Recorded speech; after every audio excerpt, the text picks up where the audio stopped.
Ladies and gentlemen, boys and girls, Fazbear Entertainment would like you to put your hands together for the one, the only, Freddy Fazbear.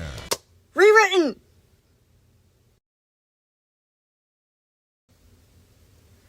The Pizzaplex was so much bigger than Monty had imagined. Monty hadn't really put thought into it before, but he'd been sure that their main lobby was the largest part, and the rest was just other little stuff. Apparently, he had been entirely wrong. It took only a few minutes of walking for the sounds of Freddy's footsteps to fade, letting silence completely encase them. Monty was so used to this place being overwhelming, he thought that he would be glad about finally being in a state of peaceful rest. During the day, every inch of the Pizzaplex was lit up with a nauseating amount of spiraling colors, the speakers blasting obnoxiously happy dubstep music, a sea of squealing little kids making it impossible to go from point A to point B without getting yelled at. But this deadened quiet was just as unpleasant. All of the attractions were nothing but skeletal shadows lining the walls, the glassy ceiling not doing anything to alleviate the darkness, every crank of his gears and clunk of his feet sounding like explosions in contrast to the hush of the air conditioning.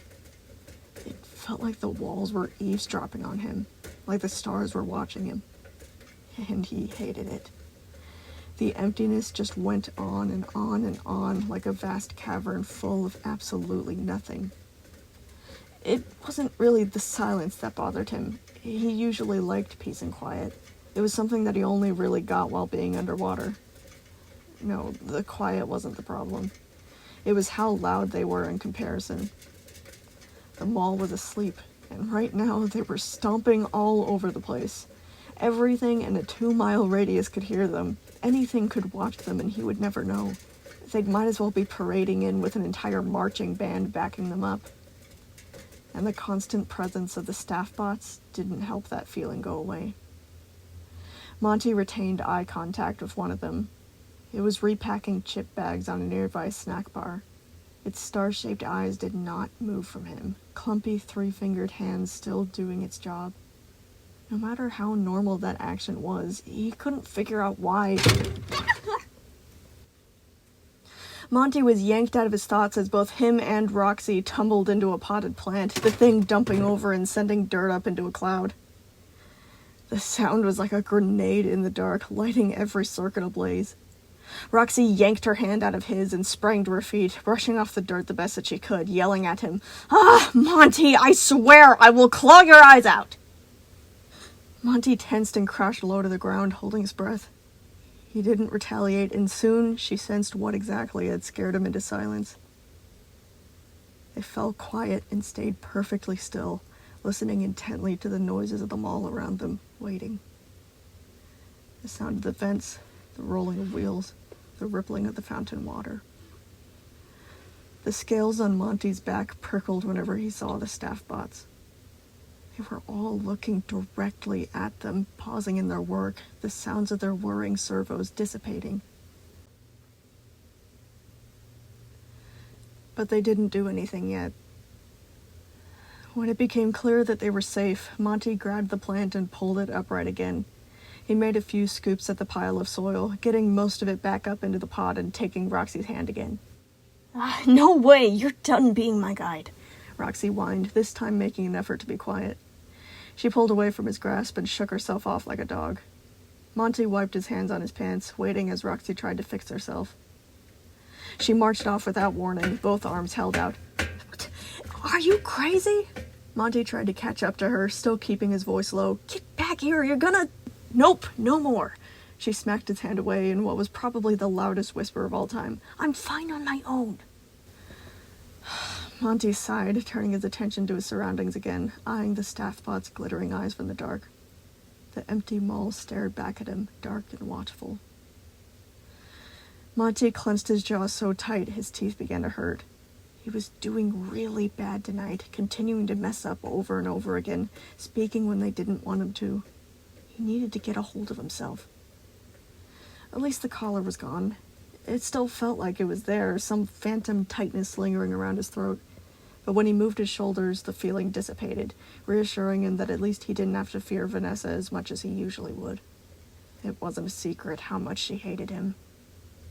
His eye was caught, again, by a staff bot roaming the dark aisles of a gift shop. It was replacing the empty gaps in the shelves with merchandise, head snapping around to look at him whenever they passed the entrance. Monty reported to Roxy in a low whisper. "Hey, there's a gift shop over there. It looks like it has hiding spots in the back." He tried to take her hand again, but Roxy expertly avoided it. Instead, he continued on in the direction of the store, making sure that his footsteps were loud enough for her to follow. Because if she got lost, she was still gonna blame him for not helping her when she told him to not help her. He had to stoop to get in, but Roxy unfortunately didn't know that, smacking into the doorframe with a loud, "Hey!" He cringed but didn't apologize just yet. Again, they both waited, listened. Nobody came for them yet. "Sorry," Monty whispered, once he was sure that the noise hadn't given them away. She just sighed and went on. The shop was as empty as the rest of the mall, the neon lights all grayed out, the life sucked out of them. 3 staff bots wandered around, doing their jobs, the sounds of their wheels mixing in the air. One of them was mopping, the second and third restocking the shelves. All 3, however, turned to look at them whenever they entered. Monty faltered as he scanned over the aisles. Shadows consumed everything, hiding it all away. Little googly-eyed plushies stared at him from all angles, crowding in. At least it was quiet enough for him to hear his own thoughts. Before he commented, Roxy plowed directly into a clearance sign. The sound bashed harshly across the silence, disturbing it yet again. He jumped, every part of him gripped with tension as the horrible noise shattered the peace encasing them. "Dang it, Roxy, be careful!" he yelled. "I know, I am being careful," she said, kicking the sign out of the way and marching off again. "Wait!" Roxy immediately fell across the path of a third staff bot. It had been trying to leave the store, but now it was toppled onto its side, its wheels rolling uselessly as it tried to make sense of what had happened. It was so loud. It was so loud. The clunking of footsteps grew faster, closer. Panic fluttered in his chest, the watchful eyes of the staff bots pressing in on him, an involuntary shudder running up his back as he whirled around, the mounting terror striking him hard. Monty hurried over to Roxy, but she smacked his hand back with a sharp, "I can get up on my own, I'm not a puppy!" Her protest echoed harshly against the walls. "Shh!" Monty snapped, eyes darting all around. "You shh!" she hissed back. "No, seriously, shut up!" Monty whispered, digging his talons into his palms. Roxy realized what he meant, snapping her mouth closed. They listened. They waited. Something far away, there was something out there, making him feel like his shell was tightening over his endoskeleton, about to snap him in half. Clanks, distant voice, and then nothing. The echoes of their disturbance faded. He watched the staff bot automatically right itself and begin to roll out. It was still looking at him with the star eyes. Before he let himself relax, his attention caught on something very far away. More clunking footsteps. He was sure of it now. He spent a long time trying to decipher where they were coming from. They could just be Freddy and Chica, or they could be... Monty took a deep breath to cool his systems. He had to calm down. He had to stop messing up. He was going to ruin everything again. What would Freddy have done? Probably not let her trip. Monty shook himself, trying to escape the concept and turning back to his surroundings. Focus. Find Vanessa. He set off through the closest aisle, trying to keep Roxy moving along without touching her. Her magenta-tipped tail flicked as she listened, a long ear following the staff bot's movements. Shadows had claimed this store a long time ago, barely any moonlight reaching them at this point. All he could really see were all the fake eyes staring at him. Roxy rubbed at her bangs and tried to flatten them, picking something from her face before reaching out again to continue feeling her way around, hitting everything in her path and still refusing to make a peep from it. He started to head over to help, but hesitated. Instead, he kept away from the antsy fox, every scale prickling with discomfort. Monty leaned down as he passed through the aisles, peering at each and every one of them. He wasn't exactly sure what he was looking for, since Freddy said that she was invisible for some reason, but still, he kept his eyes peeled for any clues. Roxy stopped again, messing with her hair like before, turning away and scratching something on her face.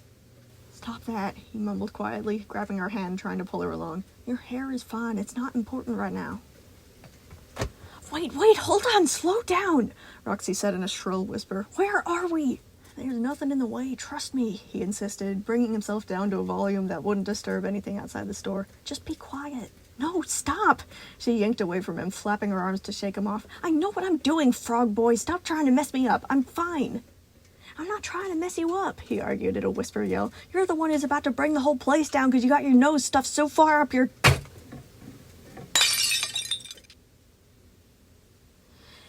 His reptilian tail lashed in the middle of his sentence, whacking something on the aisle behind him.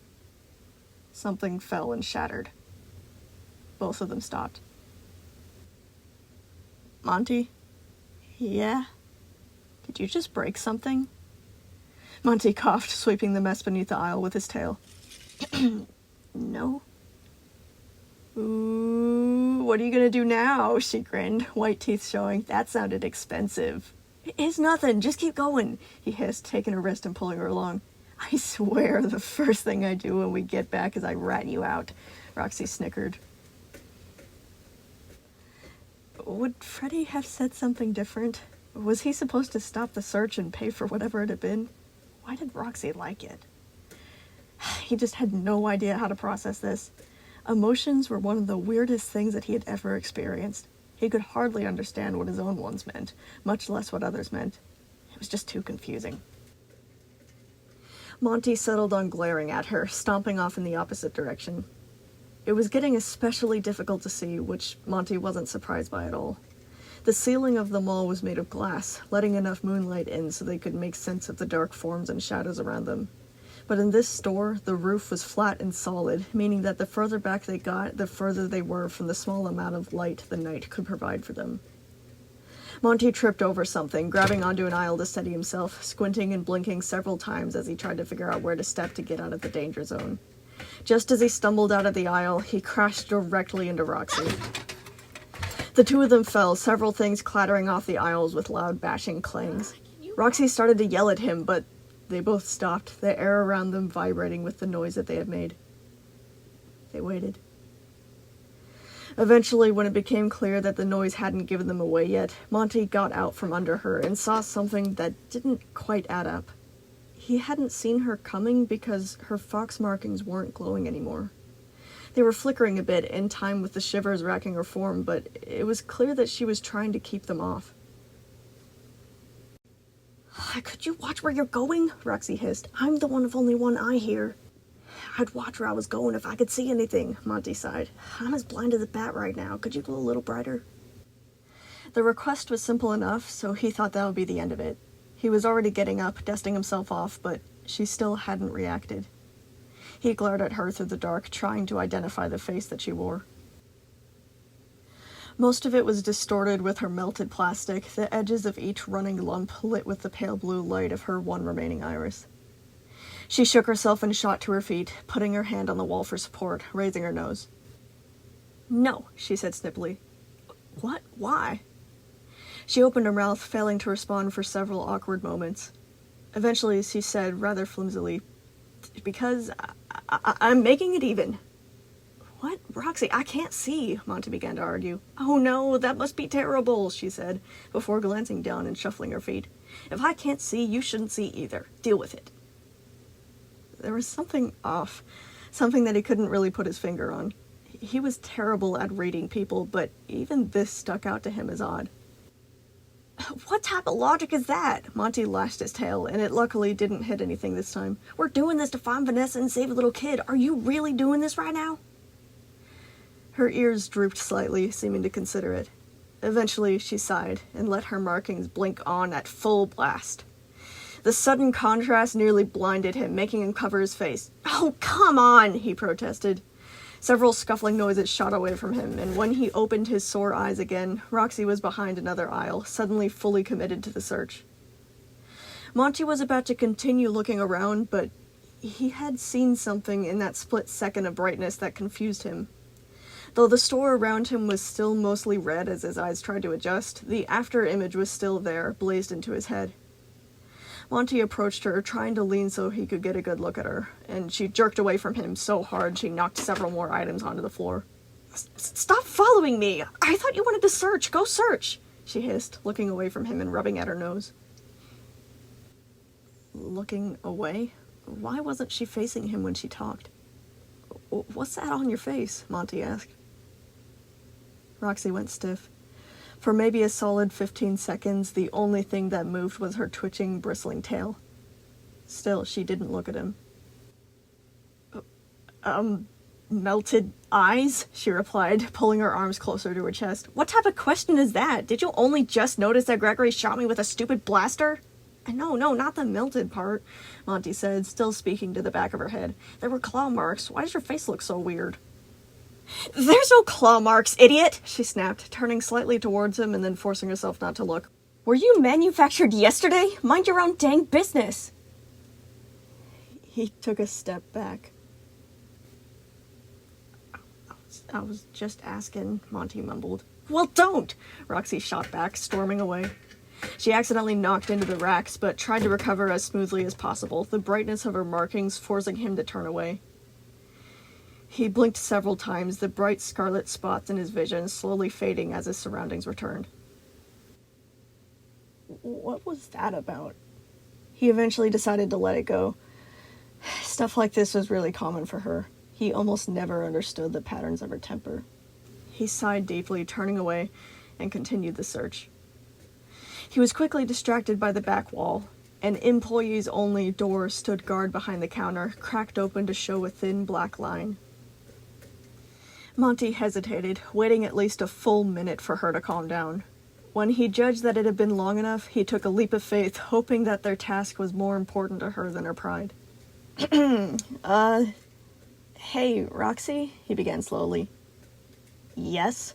He could hear the scowl in her tone. There's a back room this way, he explained. She could be hiding there. Roxy thought about that for a few seconds, then exhaled long and hard, turning to move towards him and letting him grab onto her wrist to lead her along. She was still trying not to face him, but at this point, Monty didn't care. He slowed a bit at the counter, trying to find some way around it, before deciding to get his leg up and crawl over the top. To do that, he let go of Roxy, causing her to say, Hey, wait, where are you going? Just climb over the counter, Monty whispered, worried that she might bite him if he touched her. Roxy flapped her arms around through the air, smacking her handless limb against a nearby aisle. She began to feel along it, knocking pretty much every item onto the floor, the restocking staff bots looking more and more dead inside with each disturbance. No, over here, this way, he tried. You are literally the most useless guide, she huffed quietly. I could do better without you. But you said... Monty stopped himself. Arguing would be pointless. Out of pity, Monty took her arm again and pulled her over the counter. She didn't comment on it. He pushed his way through the door, this time remembering to tell her, Duck down.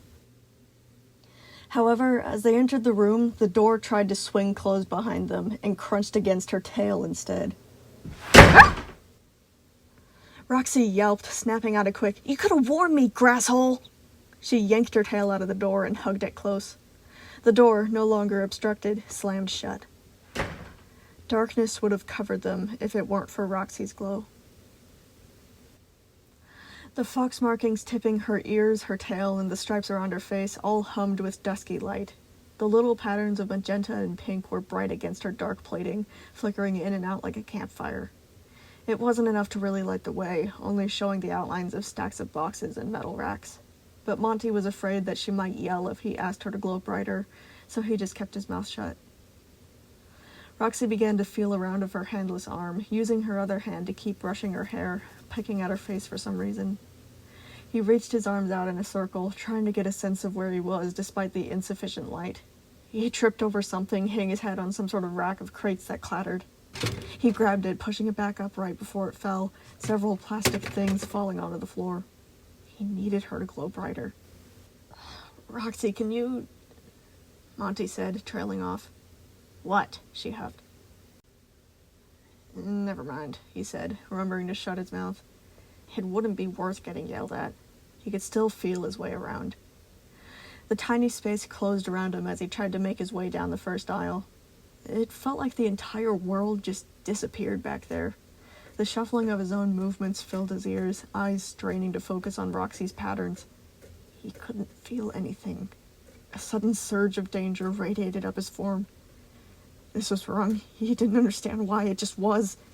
He chewed on his gold tooth. He wasn't supposed to be scared of anything. Freddy wasn't. Emotions that he didn't understand were rising. Awful emotions. He started shaking, messing up, knocking things over. The silence was tightening over him, trapping him forever. He wanted to yell or break something, or... He stubbed his toe on several unseen obstacles, finding the left wall only to smack his head on a rail above him. And then Monty picked up on a sound that sent alarm up his spine. Little whimpers drifted through the air between tight gasps. He stiffened, listening harder. The strangled sobs were peeking out despite her obvious attempts to mask them. Wait, hold on. Why was Roxy crying? He felt really behind on whatever was going on, wondering if he did something wrong, wondering if he missed something.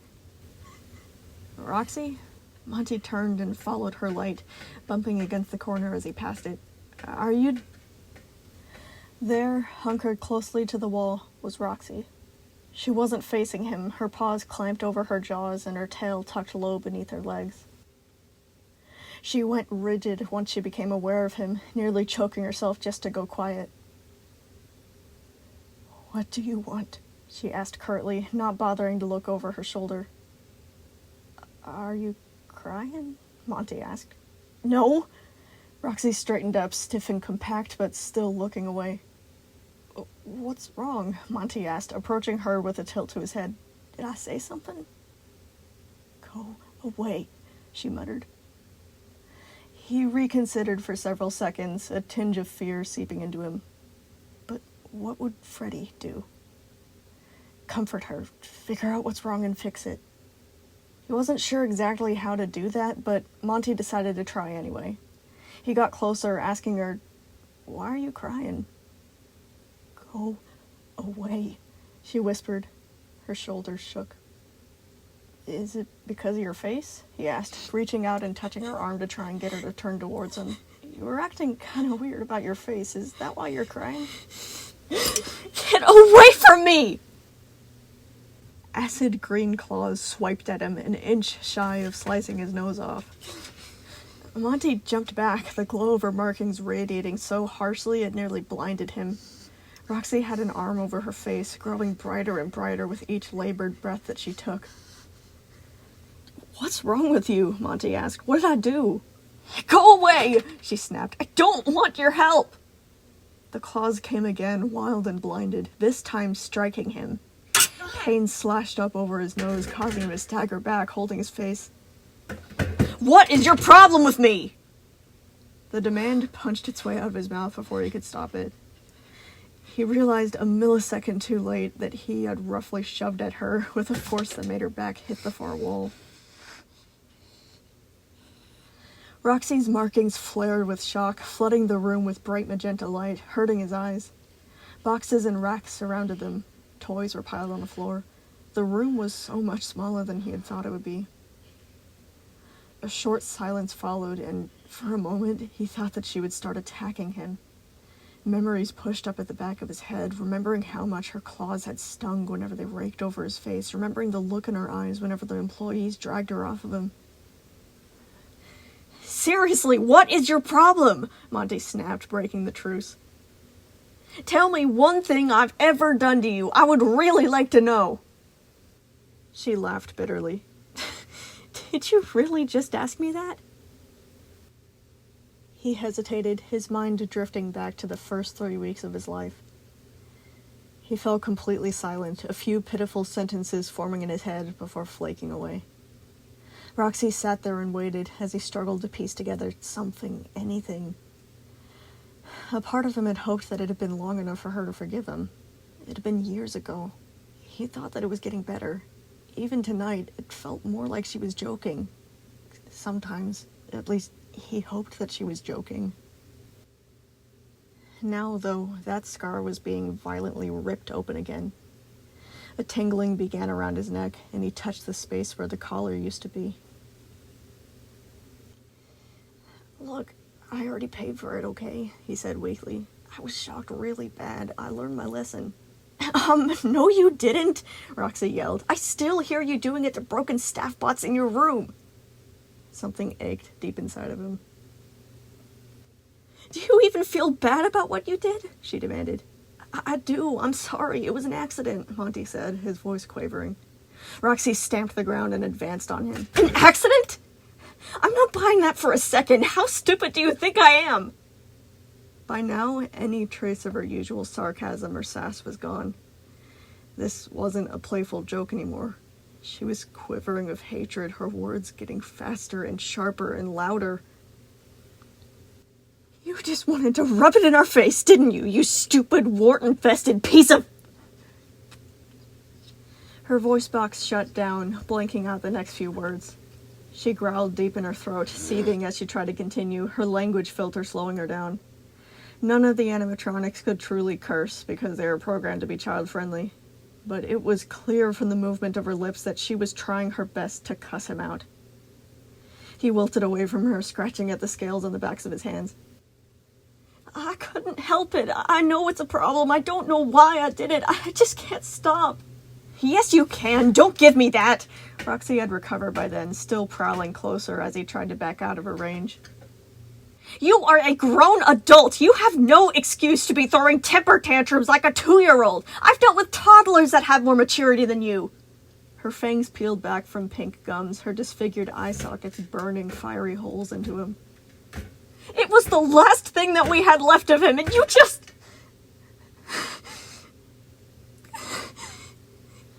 His throat got tighter, like a python was looped around his neck. His talons dug into his scales as he curled his arms closer to his chest, unable to look at her anymore. It was too painful. "Don't act like we could ever forgive you for that," Roxy said. "You're never going to be one of us. Never." The pressure began to crush him too much, too loud. "Look, I'm sorry. Stop yelling at me." "No! Stop! No!" At the last second, he turned his fury onto something besides the screaming teenager in front of him. He grabbed a box from the aisle and tossed it in the opposite direction, behind him. It hit the far wall hard, and she leaped back as the contents scattered, her markings flaring again, gasping in fear. Shock overcame him, and he pulled back from her. A tremor ran up his spine, and he stared blankly down at his quivering talons. Wait, why did he... "You know what?" Roxy laughed bitterly. "This isn't working. I can search better without you, frog face. I don't need your help." She pushed her glow away, letting the darkness back in, the mess that he made disappearing completely. Something in the back of his head was shouting at him, shouting that he had to say something, do something. But the fiery inferno inside of his chest was still raging, and so he sprang up again, snapping his tooth-lined jaws in the direction that she had been before. "Fine, go trip over your own tail. I don't care. Fine, fine." Roxy felt around the walls, grumbling haughtily to herself, hitting 3 different stacks of boxes. On the 4th, she grabbed one of them and threw it behind her, finally clearing the path and making it to the door. With one last hit to the doorframe, Roxy left, taking the light with her. He was plunged into darkness, the sounds of her knocking things over continuing in the rest of the store. Monty wanted to laugh at her foolishness, but the sound wouldn't come. Instead, he could feel Freddy's disapproval creeping up on him. Oh no. Oh no! He had done a bad thing. He wasn't supposed to talk to her. He specifically said not to do this. And now... Monty touched his face where the scratch was, the claw marks appearing as 3 burning lines that cut open his nostrils. No, she had hurt him first. Was she the bad one? What had he done wrong? He hated feeling this stupid, hated it more than anything. Monty opened his eyes, a sudden fear overtaking him. He was alone now, in the dark. He couldn't see a thing, no matter how much he blinked and squinted. He backed up, still reeling from his outburst. Something hurt in him. He didn't know what it was. This didn't make any sense. If she wanted to fumble around like an idiot, fine. He didn't care. Let her go.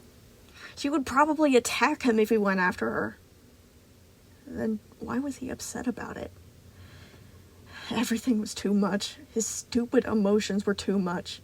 He hated emotions. They felt like pain most of the time. Invisible talons, awful pressure, icy chills. All of it happened for no reason. Each time he did something against some secret rule book that he was never allowed to glance over before being brought to life. He paced around in this small space, unable to process it all, wishing that he could stop it, do something, anything. Without thinking, Monty grabbed the nearest box and hurled it across the room. It bashed into the wall with contents scattering.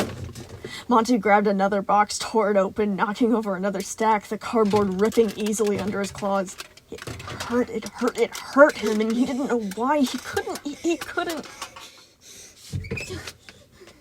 Monty found the door, stumbling out of the dark room into the rest of the gray store, head spinning. Monty lashed out of the aisle closest to him, grabbing it, throwing his weight into it. It toppled over with a deafening crash, merchandise fleeing all over the tiled floor. He stood there, gasping, looking at the mess, the pressure in his head growing. They were all little green gators. Behind the aisle that he had trashed stood the same staff bot, still holding a box of toys made in Monty's image. It stared at him as he glared at it enviously. The staff bot didn't yell at him, it didn't drop the box and storm away. It just scanned the toppled aisle, assessing the situation, and calmly started picking up the scattered merchandise. A bleeping started up in its eyes as it called for other bots to help clean up. Monty looked down upon the ruined aisle again, a pit opening inside of him. I'm sorry, he tried. The staff bot ignored him. It hurt. Everything hurt. Monty was by far the worst person that he knew. No wonder Roxy hated him. What was wrong with him? Monty kicked himself. Do something, dang it. He leaned down, hooking his claws around the aisle, and hefted it back upright. More items fell from it, adding to the piles on the floor. Monty leaned down and helped clean up, his head boiling painfully. He hated himself. He hated himself so much. He was so stupid and loud and unstable and... An algae green golf ball rolled towards him and tapped against his foot, stopping. Monty froze, blinking at it in confusion. It didn't belong here. He picked it up with his free hand, confirming that the thing was real. Where... He began slowly before a second golf ball, a purple one, tapped his foot. Monty stepped back, feeling a bit ridiculous from how freaked out he was getting. He swiveled his head around, searching in the direction where the golf balls had rolled from. Something flickered across his vision, a fizzing static that left him dizzy. Someone was here. He didn't know where, but he was absolutely sure that someone was watching him. "Who's there?" he shouted, cutting through the silence. His only response was the tick of another golf ball hitting the floor and rolling towards him. They were coming from the entrance. "Be brave, big and brave, like Freddy." "Who's there?" he hollered again, louder. Someone laughed. It wasn't long and drawn out, more of an amused snort. His eyes hurt. Something was moving, but he couldn't see it. His gaze was drawn instead to the floor. A shadow. A rush of cold clawed its way up his endoskeleton, sparking off another frantic. "Who's there? I know someone's there. Vanessa?" The faint shadow backed away into the darkness of the rest of the mall. There was still moonlight being blocked where the thing stepped, but The light wasn't coming from any specific source, making the faint black outline cross and fuzz at the edges, disorienting him even further. The only definite thing to show him where it was going was the trail of golf balls that had dropped and rolled towards him, leading away. He wanted to run at first, but stopped that urge instead. Be big and brave. Go after her. Come on. Get over here! Monty snarled, lunging out, unable to take another moment in frozen terror. The golf balls scattered as he kicked his way through them, reaching out to where the shadow's caster must be. He broke out of the gift shop into the empty hall, still swiping at empty air. He slipped over one of the little golf balls and took a fountain to the face, water consuming him in a flurry of bubbles. He righted himself, shaking his head dry. He looked left and right, trying to locate the shadow again. Fear crawled up between his plating every moment that he stood there in stupid confusion. He scanned the ground, searching for any hints where the light didn't reach, anything to give away where the laughing person was. A shadow flickered over a large archway that served as an entrance to an attraction. It stood across the main hall from the gift shop, suspicious noises going on inside. Monty didn't hesitate. He charged at the attraction, reaching out just as the invisible thing ducked away, scattering golf balls everywhere. Monty slowed down as he approached the edge of the darkness, feeling like he was standing near a cliff. The only part of the attraction he could see was the ticket counter. Besides that, a sheet of black shrouded everything else from view. He swore he could feel a pair of eyes watching him from inside. There were shuffles, a few clicks, then silence. Danger radiated from the place, making Monty back away, pulling his tail closer. With relief, he spotted an industrial lever set into the wall behind the ticket counter, conveniently labeled lights. He slowly reached over the countertop, every scrape of his metal echoing in the void. When he cranked the lights on, it was like a grenade going off in a glassy lake. He found himself standing before a thriving rainforest. Black light bathed the attraction in front of him, bringing forth solid greens and purples and blues that were bright enough to be admired, but not harsh enough to turn away from. Dark, glossy leaves the size of his hand curled together one layer after another, covering the walls to give the illusion of a deeper environment. Several large tree trunks stabbed all the way from the floor to the tall ceiling, adding to the visuals of an overgrown jungle. The structure on the second floor was easily visible past the rough patterns of bark, showing an intricate tree house held up by tall, sturdy support beams. With the eerie purple light came a humming background ambience that spilled from speakers disguised as rocks. The buzz of cicadas and the rippling of a quiet stream tried its best to ease up on the tension that was riddling up and down his back. The whole attraction took up enough space for 2 stores, giving plenty of room for hiding spots, the elevated second floor extending upwards in a way that made it feel like a chunk of another world. But before he could figure out what exactly this place was meant for, he was paralyzed by the confirmation that something was, in fact, watching him. A rounded purple hippo stood beside a ticket stand only a few feet away, a yellow star patched over one of his eyes as it stared through him. It was another animatronic. For a few seconds, Monty almost opened his mouth to say hello before remembering that the Mr. Hippo character wasn't like him. Monty, like the others of the main cast, had intricate and complicated AI ingrained inside of them. But Mr. Hippo, as long as the other lesser animatronics spread over the rest of them all, were nothing but stiff metal statues that played a few pre-recorded voice lines and sometimes leaned down for a picture with the kids. Right now, Mr. Hippo was just staring through him, completely inanimate and unaware of the situation they were caught in. With a flash, he finally put the environment and the mascot together, and recognized where he was. He looked up, the sign at the top of the entryway now glowing bright and proud. Mr. Hippo's golf course. It didn't really have the same ring as Monty Gator Golf, but it was clearly the best that the designers could do. This was where Monty used to work before he was moved to join the main cast. Monty had been told that Mr. Hippo took his place in the mini-golf course, but had never gotten to actually see him. And there he was, in all of his glory. Discomfort stirred in him. Monty had apparently spent most of his existence standing there in the hippo's place, repeating the same robotic movements and voice lines, completely oblivious to the outside world. and he thought that had to mean that he was supposed to remember the mini-golf course.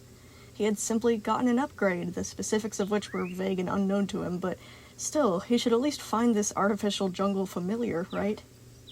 But no. In reality, he didn't remember this place. Not one little bit. Which was somehow more disturbing. His time being an inanimate object was a bit existential to think about. Focus, he snapped to himself. He had to focus. He tore his eyes away from Mr. Hippo, instead turning to the task at hand. Large patches of the scenery were cleared out every few feet to make room for each of the different golf courses. The first level was open up to him now, 5 different courses connected to each other seamlessly, the twisting turns of obstacles winding back and forth around corners and dead ends, the collective space wide enough to fit at least a dozen players at the same time. Further on was the second level, then the third, up to the treehouse, 4th, 5th, 6th, until eventually the entire thing looped back in on itself, the exit lining up side by side with the starting line. When the players got down from the treehouse after finishing the last level, they passed by a huge plastic tub full of golf balls. It was tucked just beneath the support beams for the treehouse, ready for them to return their golf balls once they were done. He chewed on his lip and glanced over his shoulder, horribly aware of how loud this entire attraction was. The rest of the mall was completely dead, making the bright lime greens and riverbank purples stand out like an angler's lure in the middle of a black ocean. But still, he was pretty sure that he was tracking down Vanessa, so it technically wouldn't matter how loud it was. Maybe the others could find him. Maybe Roxy would come back. Monty hesitated for just a few more minutes, pacing back and forth, an odd tingling spreading down to the tip of his tail. The glossy leaves bobbed up and down, the sounds of the river water covering up what sounded like a soft crunch. He glared at the deepening shadows, pieces of black light flickering, movement. Monty had the sudden urge to turn and run, but he tried to stamp that feeling out. Be brave, big and brave like Freddy. You're a giant toothy alligator. You're the scariest thing in this place. He lifted his chin and entered. The moment that he passed Mr. Hippo's post, the environment began to constrict inwards towards him. His shoulders brushed against plastic ferns, having to duck beneath a strip of cotton balls that were painted to look like moss. The overcrowded foliage twisted in on itself again and again, leaving huge black spaces beneath the heart-shaped leaves. Tall cattails swayed together past the edge of the rope barrier, several iridescent dragonflies perched on their tips, the tiny glints of light tricking his eyes as he searched for any sign of Vanessa.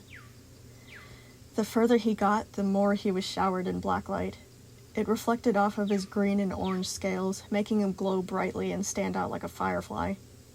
He stopped stiffly, staring at his bright yellow talons, then swiveled in a circle, struggling to focus on the low-lit scenery. The shade was fuzzy at the edges, the different tones of trees and vines mixing together and camouflaging each other, seeming to stretch on forever as they merged with the black walls. Only a few meters in, and he already felt lost in an exotic jungle at night, miles away from camp, knowing that a predator was tracking him down. No, he told himself sternly. He was the predator. He was the one going after Vanessa. He shouldn't be feeling so scared.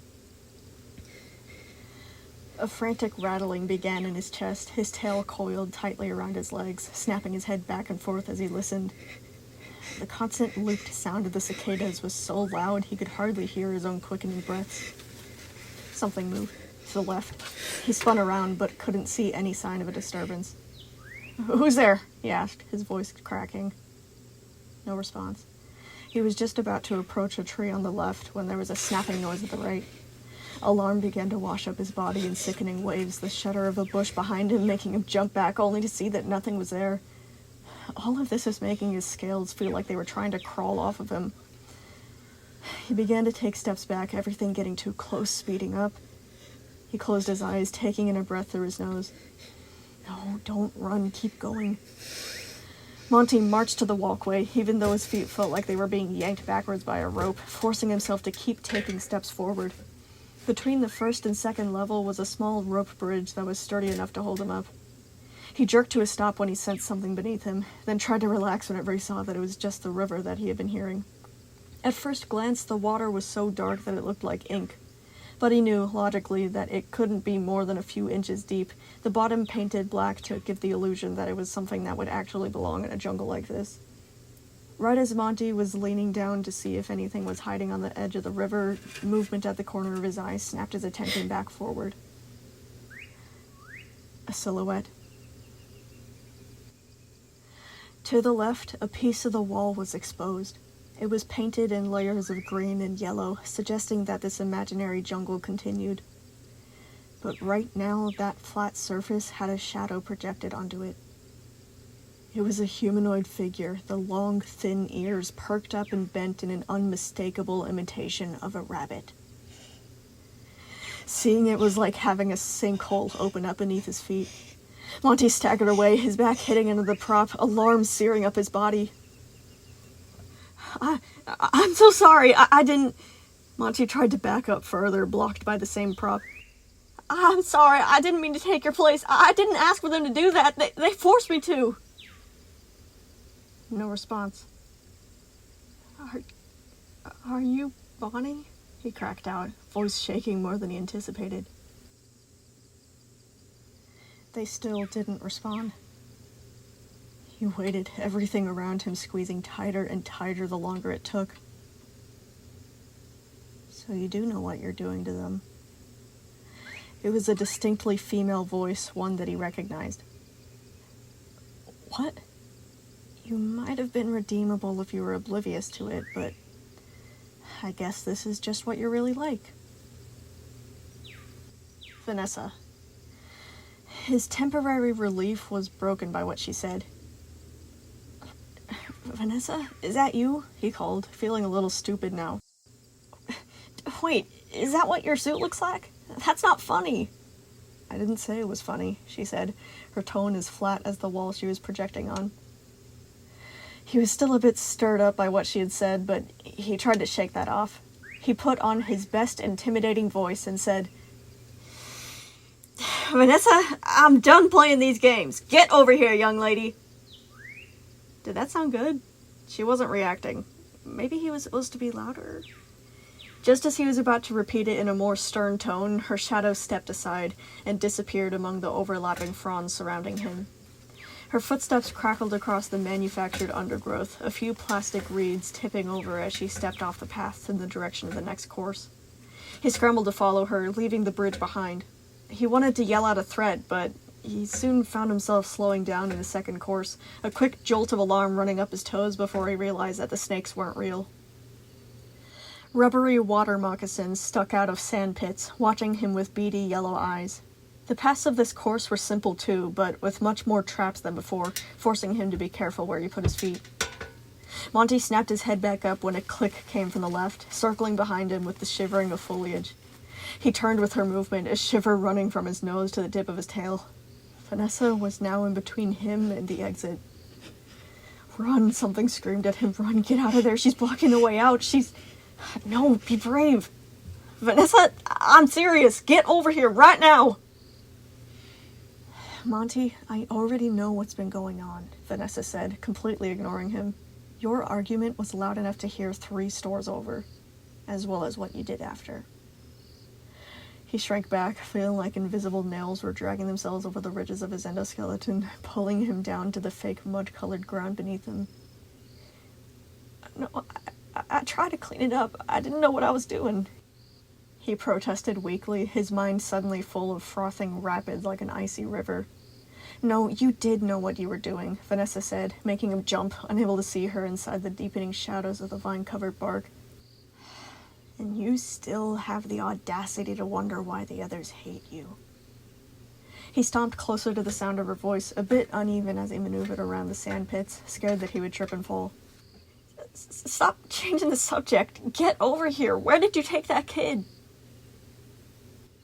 None of your business, she replied curtly, in a completely different direction than last time, making him turn and second-guess himself.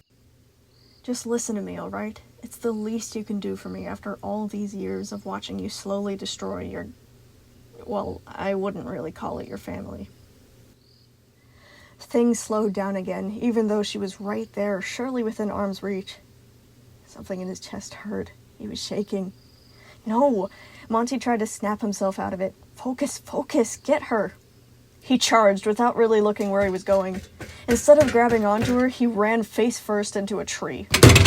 Unfortunately, this thing wasn't just a prop. It appeared to be a decoration around a cylindrical column that supported the high ceiling, which meant that it was filled with concrete and nearly snapped his neck on impact.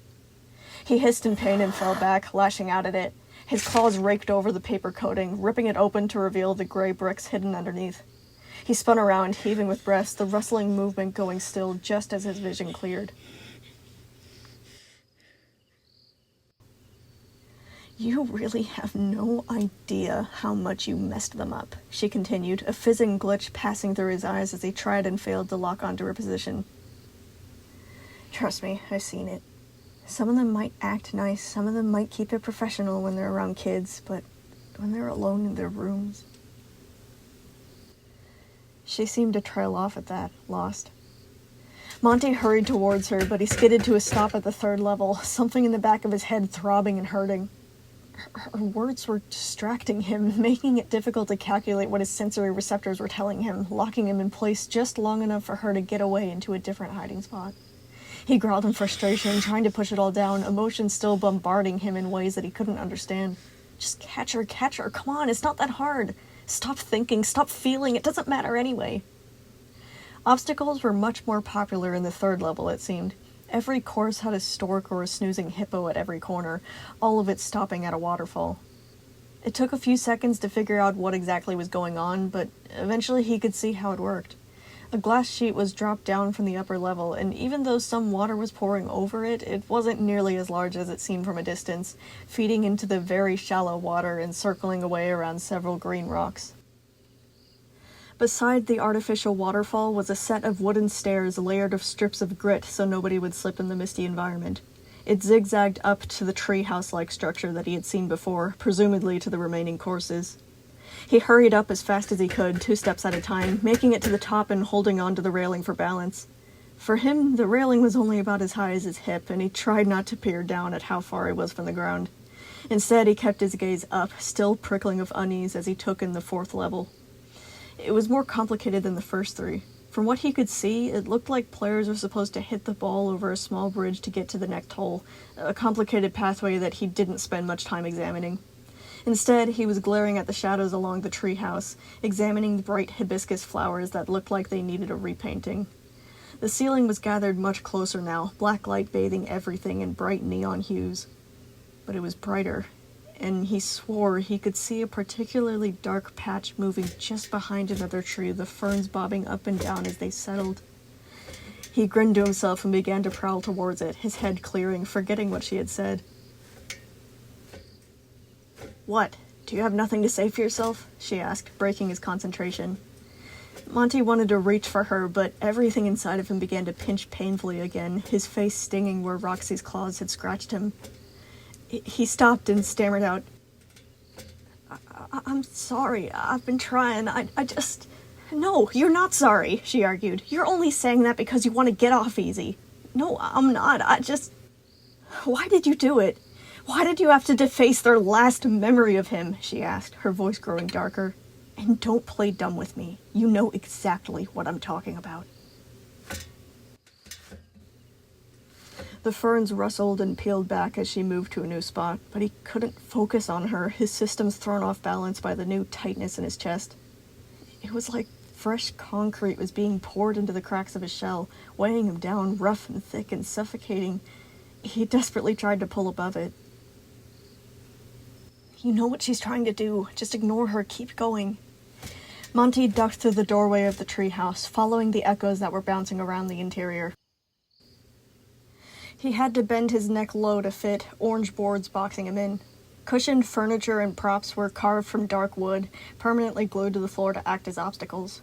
The first few courses filled up a living area, lit dimly by a fireplace made of clay. The flames inside were made of colored paper that was blown back by a small fan, giving off a dark red glow, like the room was bathed in blood. She had to be in here somewhere. Keep going. Just as he began to focus on the darkest corners, her voice came back. No matter how much he tried to shut it out, it was getting too bad to keep quiet. So what was it? "You had to have a reason for such a passionate display," she asked, her voice slithering around him like a snake, shades of red light spinning in the air in a way that made him dizzy. He opened and closed his mouth, fighting the urge to reply. Just focus, search. He found a mouse hole at the legs of a table, his talons bracing against the wall as he tried to think, just think, focus. "Were you jealous?" she asked, making him whirl around so fast it almost dislocated his shoulder. But she wasn't there, nothing but potted plants. "Were you angry because Freddy wasn't interested in you?" That jab stung, making him go stiff in the middle of the room, images swimming around him, trying to drag him down. "Were you upset because they didn't accept you with open arms?"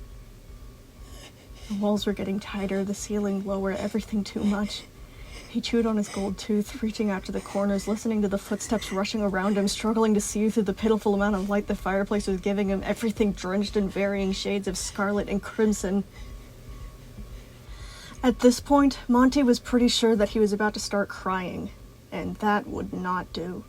He had to focus on something besides the things that she was telling him. He remembered the part of his programming that would trigger his security protocol. All of the animatronics had security modes, including him, and the benefits of leaning into it would make catching her a lot easier. So he latched onto that instead, hoping that maybe he could funnel all of this horrible emotion into that reaction. "She's a kidnapper," he started to repeat to himself again and again, trying to make it happen. "She took some random little kid just because she could. She could have done so many horrible things to him already. He had to get the little kid back to his parents. Attack the kidnapper, attack the kidnapper, attack the kidnapper." With a click, it worked. The claws, which were usually rounded to dull stumps, were now extended and sharpened, the same happening with his teeth. It caused a rush of powerful aggression to overcome him, and he kept on pushing with it, doing his best to cling on to his security protocol rather than the despair that he felt from what she was saying. For a moment, he worried that he might start breaking things again. Was this a bad idea? But he tried to bury that down. He had to use this properly. He had to attack her. He had to bring her down and get that kid back. Come on, focus. "Why did you expect them to be happy to meet you?" She kept going, her quietly contained rage rising with every word. "You were literally his replacement. Their feelings about it were still so raw. They only lost him a month before, and you just..." He shrank even further, everything too small, errors filling his vision as he squinted and blinked and rubbed fiercely at his eyes, trying to see anything. Had to find her. "The others weren't always this way. They were happy before you came along," Vanessa said, wearing down on him further. "You keep asking yourself, why are they like this? Why does every conversation end in an argument, like a complete idiot? The answer is you. It's all you. And it's always been you from the moment you walked in. Don't listen to her. Catch the kidnapper. Get the kid back. Find her. Bonnie didn't deserve to get scrapped. It wasn't Bonnie's fault his insomnia got worse. It wasn't Bonnie's fault that he couldn't keep up. It was getting worse. It felt like his chest was going to collapse in on itself. But no, that didn't matter to my shithead brother. He still decided to throw Bonnie away and put you in his place. You! The sloppy, brainless, toad-eyed salamander who is so hopelessly stupid he probably can't even recognize his own reflection. No wonder they were so disappointed when they met you. She actually laughed at that, igniting a fire inside of him. A roar of fury erupted from him as he pivoted and launched himself towards the silhouette. Instead, he collided with the coat rack, but still, his hands were clamped over the wood, they were squeezing, and he was rearing back, and before he knew it, it had been tossed across the room and cracked in half. But it still didn't hurt any invisible threats. Don't you understand that? Have you ever felt real emotions before? Or do you just not care about how they feel? She just wouldn't stop, every word jabbing deeper and deeper into him. And damn it, Monty, they were still grieving, and you trashed his bowling alley to the point they needed to knock it all down and start over. I mean, what the hell? What is wrong with you? No, his head tried to reject that. Just spit it out. Memories rushed to claim him. The screams of horror from Roxy, the look in Freddy's eyes, Chica's cries. Monty held onto his throat, still able to feel the volts of electricity coursing through him, how furious Miller had been, how he regretted making Monty in the first place, shocking him and shocking him and shocking him and shocking him and shocking him and... You can't possibly look at that and tell me you're not a monster. Vanessa's voice cornered him, scolding and disgusted. What is wrong with you? Why did you do that? I don't know, Monty wanted to scream. I'm sorry, I don't know why I did it. It just happened. No, don't respond. Just keep going. Get out, do something, make her stop, it hurts. A chair was ripped from the ground. It dented a wall, claws tearing, everything was red. Great, now you're doing it again, to this place, Vanessa said, her exasperated tone still carrying despite the racket. What, you haven't had enough yet? Break it, tear it up, throw it, do something.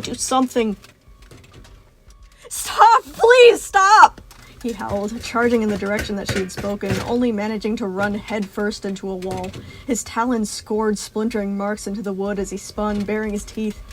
A coffee table was flipped over, the clay-potted plants shattering, everything too much, ripping and pulling and burning and not enough, stop.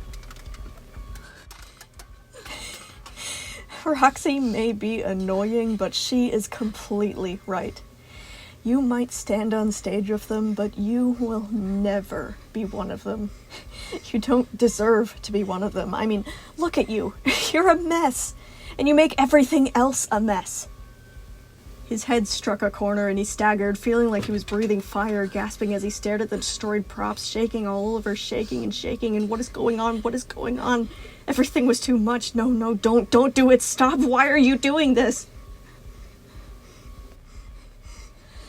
This is all your fault. You did this to them. You're the reason Roxy hurts herself. You're the reason Chica suffers in silence. You are the reason Freddy has to pretend he's not in pain. But it's not just because they hate you. It's because they are terrified of you and everything you represent.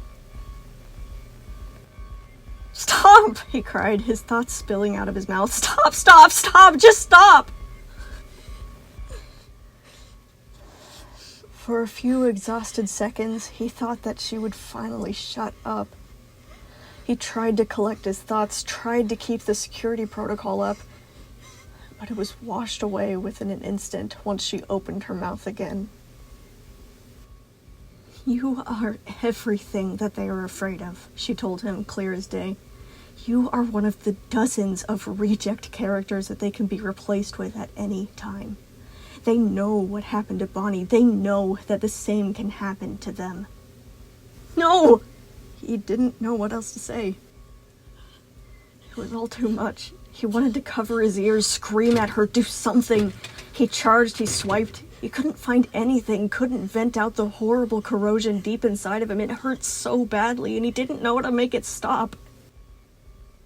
You remind them of that every single day, Vanessa said, each word drawn out painfully. He couldn't see her, but he could hear the grin in her voice.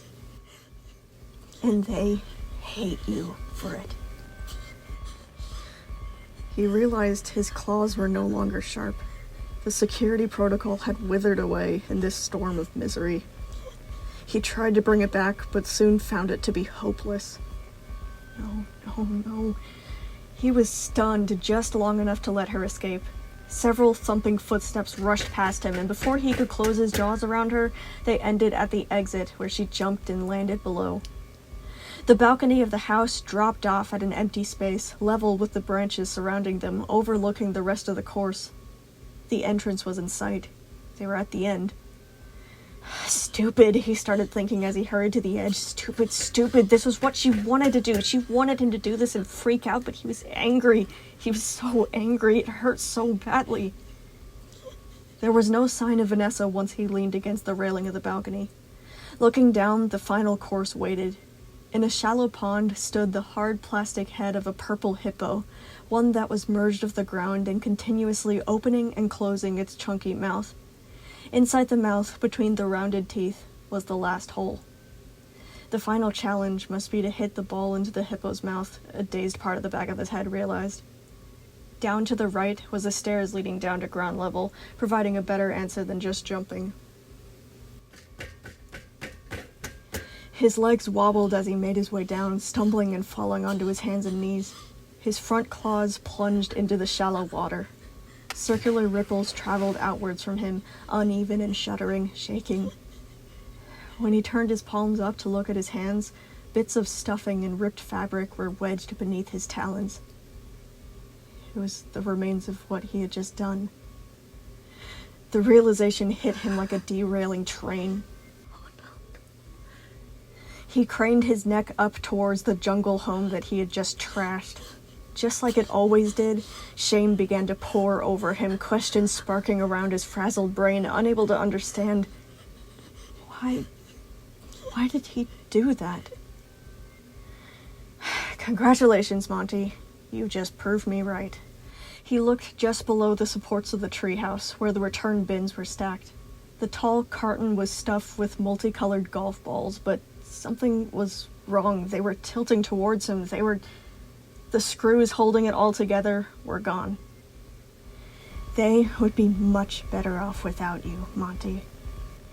The tub's glass wall tipped open, shattering on the floor, letting the wall of golf balls flood over him. Monty fell back in the tide, the combined weight of them all much heavier than he expected it to be. He hit the far wall, almost totally buried in the avalanche, flailing helplessly as he tried to find out which way was up and which way was down. Before he could regain his footing, an electric rod extended from the shadowy, glitching figure of Vanessa. It was something that they had used on him while still working on the kinks in his programming, something that had been replaced by the collar when he was sent out to work. He realized all too slowly that he was now soaked with water, fallen beside the plastic hippo head. He tried to get up, but it was too late. Vanessa didn't need to touch him at all. The pond around him lit up with sparks, and with one burst of electricity, his systems were overloaded, forcing him to shut down.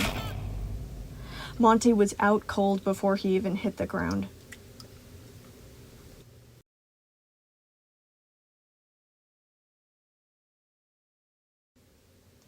Fazbear Entertainment work email. To Vanessa Miller, from Jeremy Miller. Subject, important. I have a question and a reminder. 1. Why are you purchasing extra spare parts for the animatronics and not logging them? I've seen you pay for replacement arms and limbs, but those parts were never added to the backups, suggesting that you kept them for yourself.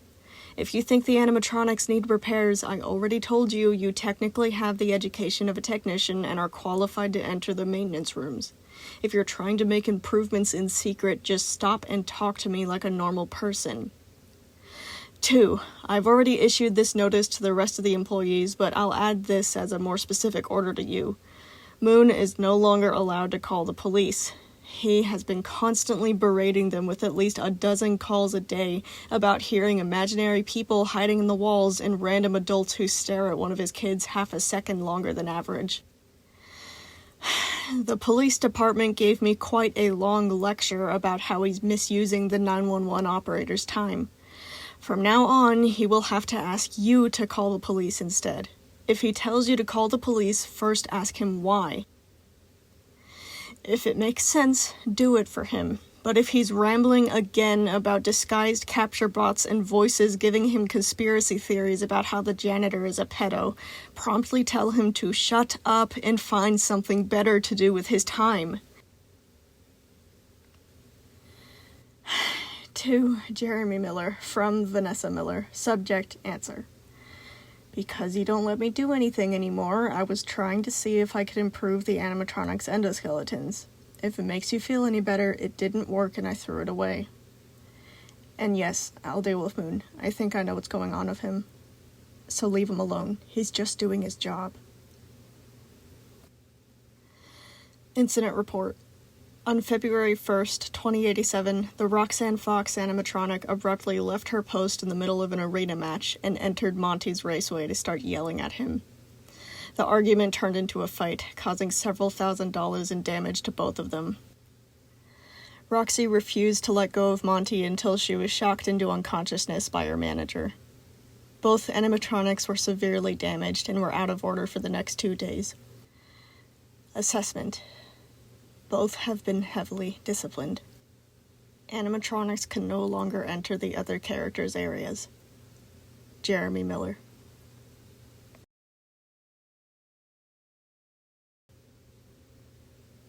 Hey everyone, I'm finally back! Woo! I am so sorry this chapter took so long to come out. I had to rip it all up and start over at the last second because I listened to the final product and deemed it to be unworthy. But I fixed it now, so that's fine. I hope it was worth the wait, and I'm so sorry this took so long. But besides that, I do have a special announcement to make. The rewrite can now be seen in written form. Woo! It's on a fanfiction website called AO3, and I'll put a link to it in the description so you can go and read it and stuff. I did this because some people are better at reading than listening, and others just find it difficult to pay attention, so they would rather be reading it while they're listening to it. The only downside to this is that I'm going to be a little bit behind on the chapters I have on my YouTube channel. So, let me explain. As I'm voice acting and narrating the story and stuff, sometimes I make tiny adjustments on the fly because it'll fit better in a scene or something, which means that some of the stuff in the actual Word document isn't accurate to what I'm reading. I improv a lot for some reason. So, I have to go through literally every episode and listen to it while scanning over the Word document to make sure I don't miss anything important. It's just taking a while because each of my chapters are about 45 minutes long. I did this to myself. But I'll be consistently trying to continue updating as fast as I can once I have, more time in my schedule. So far, I think I'm up to, Monty's Raceway, and hopefully I'll be able to catch up with the pre-existing episodes soon. But besides that, I have a second announcement, and it's more unfortunate than the last. So, I've decided to change my schedule and post once every 2 weeks instead of once every week. I'm really sorry about this, but I don't want every chapter to be like chapter 15 where I promise that it'll be up by Friday and then I have to skip an entire week to finish it. I'll be able to keep up with this pace much better, and it'll alleviate a lot of the stress inside of my life. I have other things going on, including college, so I can't spend as much time as I would like on the rewrite, so I just need a little more time before releasing each chapter. I'm really sorry, but we just need to slow down a little bit. I'm getting really overwhelmed and I can barely keep up, and I don't want to make a bunch of mistakes along the way. I'd rather take longer to get a good product out than force out a terrible one. So, yeah, it'll be once every 2 weeks, still on Friday about the same time.